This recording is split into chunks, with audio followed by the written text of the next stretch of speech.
ఏటీ తెలుగు న్యూస్ కి స్వాగతం. పెందుర్తి మండలం చింతల గ్రహారంలోని వైసీపీ ఎమ్మెల్యే అభ్యర్థి అదీప్ రాజుకు చేదు అనుభవం. ప్రచారానికి వెళ్లినటువంటి అదీప్ రాజును అడ్డుకున్న స్థానిక ప్రజలు తమ సమస్యలను పరిష్కరించకుండా ఓటు అడగొద్దంటూ ఎదురు తిరిగిన గ్రామస్తులు. పంచగ్రామాల భూ సమస్య పరిష్కరిస్తామని చెప్పి మాట తప్పిన అదీప్ పై తిరుగుబాటు చేసిన గ్రామస్తులు.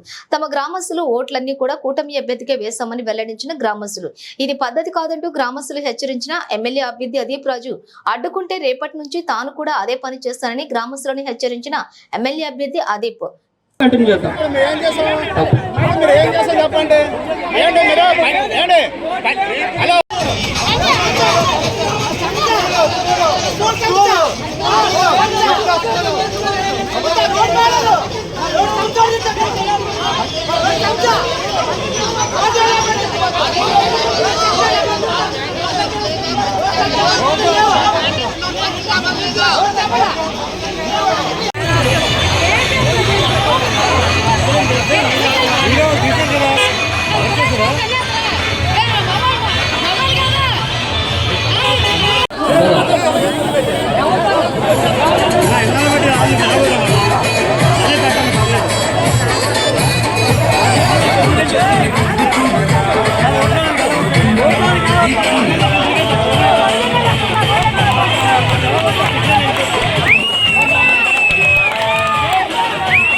ఎందుకంటే ఈ 5 సంవత్సరాలు కూడాను రాష్ట్రం అంతా అట్టడికి వెళ్ళిపోయింది. పేదలందరూ కూడాను తలో దిక్క వెళ్ళిపోయారు. వాళ్ళు తినడానికి కూడా చాలా ఘోరాతి ఘోర పరిస్థితుల్లోకి వెళ్ళిపోవడం జరిగింది. పనులు లేవు. ప్రతి ఒక్కరికి కూడాను మట్టి పనికి వెళ్దామన్నా, కనీసం ఏమోని ఒక మేస్త్రి పనికి వెళ్దామన్నా, ఏ పనికి వెళ్దామన్నా కూడాను ఆ పని లేదు. లేని వల్ల వాళ్ళంతా అందరూ కూడాను అట్టడికి వెళ్ళిపోయింది. ఈరోజేమోని మన నారా చంద్రబాబు నాయుడు గారు ఈరోజు ముందు అడుగు వేసి ఈ పొత్తుని పెట్టుకొని అందరి కూటమిగానేమో అని ముందుకెళ్ళాలి అని ఒక నినాదం. ఎందుకంటే పొత్తుంటేనే మన అందరివి కూడా సాధించగలం, మంచి చేయగలం అని చెప్పేసి సదుద్దేశంతో ఈరోజేమో అని ముందుకు రావడం జరిగింది. ప్రతి మహిళకి కూడాను, వృద్ధులకి కానీ, వితంతులకు కానీ ప్రతి ఒక్కరికి కూడాను 4,000 రూపాయలు. ఆయన అయితే ఎక్కిగానే ఏమని 3,000 రూపాయలు ఇస్తాను అన్నాడు. ప్రతి దపాను సంవత్సరానికి 250 రూపాయలు చెప్పని ముష్టేసి వాళ్ళు ఏమని ఆకర్షించుకొని ఆ ముసలి వాళ్ళు ఏమని ఇబ్బందులు పెట్టి ఈరోజు 3,000 రూపాయలు చేశాడు 5 ఏళ్ళలోనూ. అలాంటిదేమని ఇప్పుడు నారా చంద్రబాబు నాయుడు గారు ఏమని మా తెలుగుదేశం ప్రభుత్వం ఈ పొత్తు పరంగాను అందరూ కూడా కూటమిలోనూ ఒక నిర్ణయం చేసుకున్నారు. ముఖ్యంగాను ప్రతి వృద్ధులకు కానీ, వితంతులకు కానీ, వీడియో వాళ్ళకి అందరికీ కూడాను, ఒక ఒంటరి మహిళకు కానీ, ఎవరైతే ఉన్నారో వికలాంగులు కానీ, ఒక ప్రతి ఒక్కరికి కూడాను ఏ అయితే రీతిలో ఉన్నారో వాళ్ళందరికీ కూడాను 4,000 రూపాయలు 4,000 రూపాయలు ప్రతి ఒక్కరికి కూడాను అందజేసే విధంగాను, ఇంకా ఎక్కువ బ్లైండ్స్ కానీ వాళ్ళు ఎవరైనా ఉండేలా ఉంటే 6,000 రూపాయలు. అదీప్ రాజు అయితే మా గ్రామానికి ఏమని గడప గడప ప్రోగ్రాం అని చెప్పేసి ఒక 10-20 ఇల్లులు వెళ్ళాడని విషయం తెలుసు. కానీ మేమైతే చూడలేదు ఎప్పుడు కూడా ఆయన్ని విలేజ్లో. అయితే ఒకను మేము కొన్ని కట్టున్నాయి. ఆ తర్వాత ఏమో అని స్కూల్ ఏదో ఓపెనింగ్ అని వచ్చి ఆ రోజు వచ్చారు. స్కూల్ ఏమో అని అనేక స్కూల్ అంతా ఆక్రమణలో వెళ్ళిపోయిందని చెప్పేసి అందరూ కూడాను పార్టీకి అతీతంగాను వాళ్ళ ఇంటికి వెళ్ళి అడగడం జరిగింది. స్కూల్ ఏమని మా స్కూల్ మేము కాపాడుకోవాలి, స్కూల్ అన్ని పార్టీలకి సంబంధించిన పిల్లలు అందరూ ఉంటారు కాబట్టి మీరు మా స్కూల్ మాకు దక్కేలా చెయ్యాలి ఆ స్థలాన్ని అని చెప్పేసి మేము అందరూ అడగడానికి వెళ్తే, మీకు అందరికీ ఎందుకు మీ స్కూల్ మీకు వదిలేలా చేస్తాము, ఆ స్థలాన్ని మీకు వదిలేలా చేస్తామని చెప్పేసి మాట ఇచ్చిన పెద్ద మనిషి ఈరోజు కనీసం దాని దిక్కు చూడలేదు. దాని కోర్టు పాలు అయిపోయింది. ఇప్పుడు పిల్లలందరూ కూడా 550 మంది స్ట్రెంత్ మా పిల్లలు, స్కూల్ పిల్లలు. అందులో ఐఐటి వాళ్ళు ప్రతి ఒక్కరూ ఐఐటి సాధించిన వాళ్ళే మా 10th క్లాస్ పిల్లలు. అలాంటి వాళ్ళందరూ కూడా ఈరోజు గేదెలు ఆవులు కట్టుకునే పరిస్థితి వచ్చింది మా స్కూల్కి. అన్నమాట. చంద్రనగరం స్కూల్ అంత గ్రాండ్గా ఉన్న స్కూల్ ఈ సొమ్ములకి వైఎస్ఆర్ పార్టీ ప్రభుత్వం రాష్ట్రంలో పూర్తిగా కుప్పకూలిపోయింది. ఎక్కడా కూడా స్పందన లేదు. ప్రతి మీటింగ్కి డబ్బులు తీసుకెళ్తున్నారు. అది వాస్తవం. గత ఎలక్షన్ ముందు టిట్కో ఇల్లు గురించి ప్రతి ఒక్కరికి ఇల్లు ఫ్రీగా ఇస్తామని చెప్పాడు పెద్ద మనిషి. ఒక్కరికి ఇల్లు కూడా సరి కదా. చంద్రబాబు నాయుడు కట్టిన ఇల్లు 6 లక్షల ఇల్లు కూడా ఎవరికి ఇల్లు ఇవ్వలేదు. ఇక మాకు చేమలాపిల్లో సుమారు 2,000 ఇల్లు, అంటే 3,000 ఇల్లు టోటల్ 2,000 ఇల్లు తయారైపోయాయి. మా లక్ష్మీపురం కానీ గౌరపాలెం కానీ 70 వార్డు పాత 70 వార్డు ఏముందో వార్డు అంతకి కూడా ఇల్లు రాయడం జరిగింది. కానీ ఎవ్వరికి ఇల్లు ఇవ్వకుండా ఎక్కడి నుంచి తీసుకెళ్ళి ఎక్కడో కొమ్మాది ఎక్కడో అప్పకొండ ప్రాంతాల్లో సెంటు భూమి ఇస్తూ ఉన్నాడు. 20 అడుగుల రోడ్లో సెంటు భూమి ఏం సరిపోదండి? చంద్రబాబును ఆలోచన చేసి భూమి కోల్పోకుండా టిట్కో ఇల్లు ప్లాన్ చేశారు. 4 ఫ్లోర్లు. ఈయనేం చేశాడు?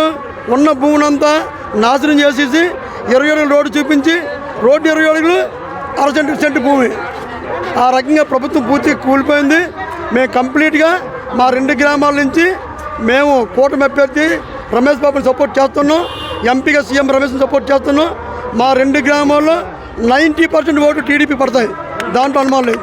చూసుకోండి, కంపల్సరీగా లక్ష్మీపురం 3 బూతులు, చింతనగర్ 2 బూతులు మా పరిధి వరకు చెప్తున్నాం.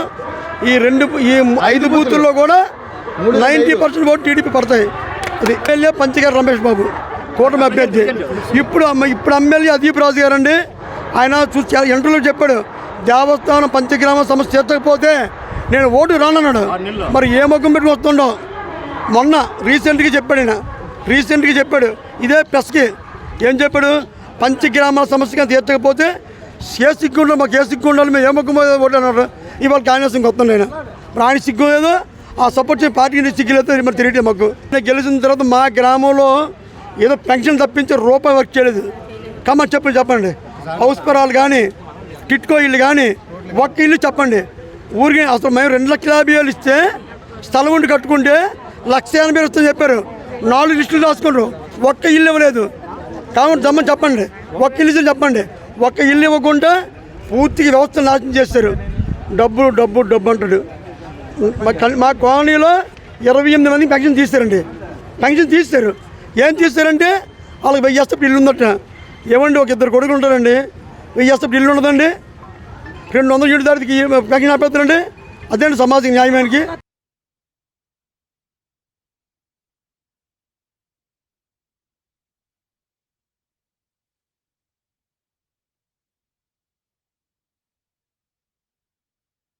ప్రకారంగా గ్రామ ప్రజలందరూ కూడా పక్కనే ఉన్న ఎమ్మెల్యే గారు అని చెప్పి ఇక్కడ ఉన్న వ్యక్తి అంటే పిలిస్తే పలుకుతారని చెప్పి గ్రామ ప్రజలందరూ కూడా ఇక టీడీపీ కుటుంబ సభ్యులు అయినా సరే పంచగ్రామాల సమస్యని ఈ మన దగ్గర ఉన్న ఎమ్మెల్యే గారు అయితే తీరుస్తారని చెప్పి ఆయనకి ఓట్లు వేయడం జరిగిందండి. నమస్తే అండి. మనకి చింతలగ్రామ హై స్కూల్ స్ట్రెంత్ 620 మంది ఉండేవారు అప్పుడు. ఇప్పుడైతే 550 మంది అయ్యారు. నేను 2021 నుంచి స్కూల్ కమిటీ చైర్మన్గా ఎన్నికయ్యా ఉన్నాను. అది 2016లోన చంద్రబాబు నాయుడు సీఎంగా ఉన్న టైంలో గ్రాంట్ రిలీజ్ అయ్యి హ్యామ్ వర్క్ కింద అది స్కూల్ బిల్డింగ్స్ కట్టడానికి ఆయన గ్రాంట్ రిలీజ్ చేశారు. కానీ అది అనివార్య కారణాల వల్ల మధ్యలో ఆగిపోయింది. తర్వాత మళ్ళీ ఈ వైసీపీ ప్రభుత్వం వచ్చిన తర్వాత నాడు నేడు ఫేజ్ 2 కింద 80 లక్షల నిధులు విడుదల చేశారు. ఆ కార్యక్రమంలో మనకేంటంటే 80 లక్షల నిధుల్లో 3 ఫ్లోర్లు వేసి 6 రూములు కట్టాలనేసి వాళ్ళు స్ట్రక్చర్ తీసుకొచ్చారండి. అయితే మేము ఆల్రెడీ ఒక స్లాబ్ వేసాము. స్లాబ్ వేసిన తర్వాత మేము బోర్ తీస్తున్న క్రమంలోనే దానికి వాటరింగ్ కోసం స్కూల్ పిల్లలు దాహత తీర్చడం కోసం బోర్ తీస్తున్న సమయంలో వైసీపీ నాయకులు వచ్చి దాన్ని అడ్డుకోవడం జరిగింది. ఈ స్థలం మాది, మేము అప్పుడు మీకు రిజిస్ట్రేషన్ చేయలేదు, మీకు అమ్మలేదని చెప్పి వాళ్ళు ఆక్యుపై చేయడం జరిగింది. కానీ మేము పేపర్లు అవి ఆ రోజు 1998లో మా ఇప్పుడున్న ఎక్స్ సర్పంచ్ గారు అప్పుడు సర్పంచ్ గారు పులంశెట్టి వెంకటరమణ గారు తీసుకున్నారు. 80,000 పెట్టి ఆ రోజుల్లో ఆ రోజుకి ఆ రేటుకి అది చాలా ఎక్కువగా కొన్నారు. అయినా సరే 35 సెంట్లు తీసుకున్నారండి. ఆ 35 సెంట్లు ఈరోజు స్కూల్ స్థలంలో మేము బిల్డింగ్ కడుతుంటే వాళ్ళు ఆపడమే కాక కోర్టుకి కూడా వాళ్ళు హైకోర్టుకి వెళ్ళి స్టే తెచ్చుకున్నారు. స్టే తెచ్చుకోవడమే కాక వాళ్ళే స్టే అంటే మీకు తెలియదు ఏం కాదు, ప్రత్యేకంగా నేను చెప్పకూడదు, ఇరు పార్టీ వాళ్ళు ఎవరు దాంట్లోకి వెళ్ళకూడదు. కానీ వాళ్ళు ఏం చేశారంటే వాళ్ళు అందులో ఆవులు అవి మేకలు కడుతూ వాళ్ళ సైట్ మా పొజిషన్లో ఉందని చెప్పడం కోసం వాళ్ళు ఆక్యుపై చేశారు. దీనికి మేము 5 సార్లు అదీప్ రాజు గారి దగ్గరికి, ఎమ్మెల్యే గారి దగ్గరికి వెళ్ళాము. ఆయనకి ఎన్నోసార్లు మెమరాండం ఇచ్చాము. నేను ఈ సమస్యను పరీక్షిస్తాను అని చెప్పి ఆయన నిమ్మకు నీరెత్తినట్టు ఉన్నారు. అలాగే ఎంఆర్ఓ ఆఫీస్కి కానీ, తర్వాత ఎండి ఆఫీస్కి కానీ, స్కూలు మన డియూ ఆఫీస్కి వెళ్ళి చెప్పామండి. చెప్పినా సరే మాకైతే న్యాయం జరగలేదు. ఇది ఎందుకంటే మాది చాలా పేద ప్రజలు ఉన్న గ్రామం అండి.